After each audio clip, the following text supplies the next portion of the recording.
Salut les gars, donc pour la nouvelle rubrique, aujourd'hui je vais vous montrer un petit truc que je fais régulièrement et qui quitte pas mes boîtes.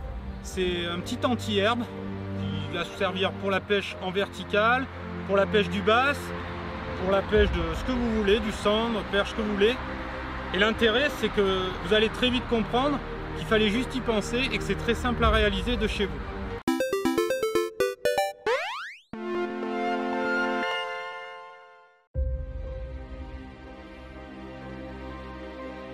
Donc, confection d'un anti-herbe rapide. Donc on a tous des hameçons avec des gigs, avec des guards, des anti-herbes, ce que vous voulez. Mais il arrive des fois qu'on n'a rien, on dit ah mince ça accroche, je m'accroche dans des herbes, dans des branches. Comment je peux faire pour me faire un anti-herbe bricolé vite fait dans le bateau, en flotte tube ou du bord? Alors je vais vous montrer. Donc un truc qui coûte pas cher du tout, c'est du fil dentaire. Donc vous trouvez ça pharmacie, grande surface, ou même dans le rayon de votre magasin de pêche, c'est du Betfloss, au rayon carpe souvent. Donc ça vaut 5 € les 50 mètres, c'est super pas cher et c'est top. Donc là en l'occurrence, je vais vous montrer sur une tête plombée. Donc là pour le coup c'est une tête plombée Savagir. Donc l'intérêt qui est bien, c'est d'utiliser des têtes plombées sans âme de plomb sur le corps. Donc je vais vous montrer. Ma tête plombée. Là pour le coup pour faire mon guard, mon anti-herbe, je vais utiliser du fluorocarbone Savage forcément. L'intérêt c'est qu'il est super raide et là c'est la particularité que je vais chercher pour ce type d'anti-herbe. Donc je prends là, en l'occurrence là j'ai pris un 74 centièmes. Après vous pouvez l'adapter suivant la raideur que vous voulez. Donc je prends un morceau. Donc je le positionne sur ma tête plombée. Rien de bien de sorcier. Je prends mon Betfloss, mon fil dentaire, et je fais une ligature.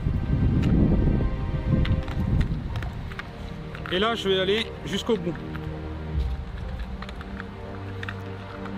Donc je serre bien, c'est ce qui fait l'anti-herbe à la fin. Là, j'arrive, je le refais un peu verrouiller de l'autre côté, et je reviens une dernière fois. Là, tac, là je tiens avec mon doigt. Donc je vais couper mon excédent qui me sert à rien. Et encore, je vais vous expliquer. Là, je le coupe aussi. Là, tac. Donc là, à la fin, je termine par une clé. Donc je prends mon fil, je le verrouille, je passe bien l'anti-herbe. Et là, je serre. C'est fini. Donc là, ce que je fais là, j'ai mon guard qui se présente comme ça. Donc là, j'ai mon anti-herbe. Je le positionne comme je le veux. Je prends mon hameçon. Et là, je viens donner la forme finale avec ma petite pince. Je plie vraiment là. Tac. Donc là, je le positionne bien. Je vais le refaire un deuxième coup. Oh, fini. J'ai pas collé, ça se défait. Là et là j'ai mon guard qui est fait. Donc je m'en garde quelques-uns d'avance, toujours. On peut s'en faire un double si ça accroche vraiment bien, et croyez-moi ça tient vraiment bien. Et après je vais vous montrer pour en faire un deuxième d'une autre façon. Ok, donc là maintenant une deuxième manière de monter. Donc pareil, parce qu'après ça laisse place à la réflexion, à l'imagination, on peut faire ce qu'on veut. Donc je reprends toujours un morceau de fluorocarbone, donc là toujours le 74 centièmes.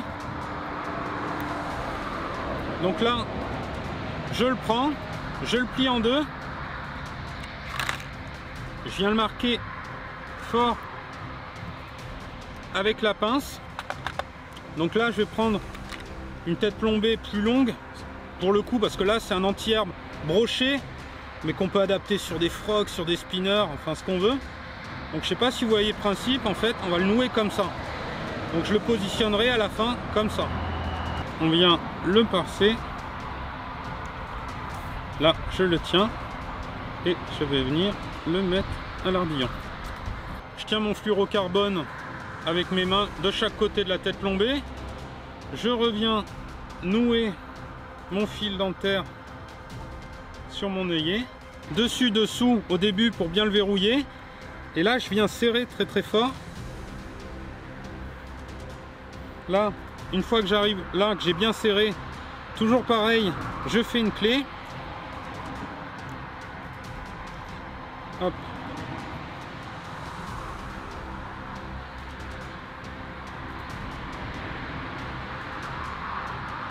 Là, ça ne... Après on peut mettre un point de colle si on veut, il n'y a pas de souci, hein. Donc là, je coupe mon excédent. Je coupe mon excédent aussi ici. Donc là, ça tient. Et là, après, j'ai juste à venir replier sur ma pointe. Et là, j'ai un guard. Donc là, on vient de le faire sur une tête plombée, en le doublant et en le pinçant pour avoir un effet beaucoup plus rigide. Sur les herbes, ça marche super bien. Quand le poisson vient mordre, ça gêne en rien parce qu'il va appuyer dessus, il libère, hein. Donc ça, il n'y a pas de souci. C'est hyper efficace. On peut coller. On peut chauffer un poil au briquet en passant rapidement, si on veut, pour tendre la matière du fil dentaire, et ça tient parfaitement. Donc après, libre à vous de l'adapter sur des hameçons simples, sur un drop shot, sur un waki, sur des techniques de pêche au basse ou au texan. Ça marche partout. Il suffit juste d'avoir un peu de fil dentaire sur soi, ça coûte rien et c'est facile.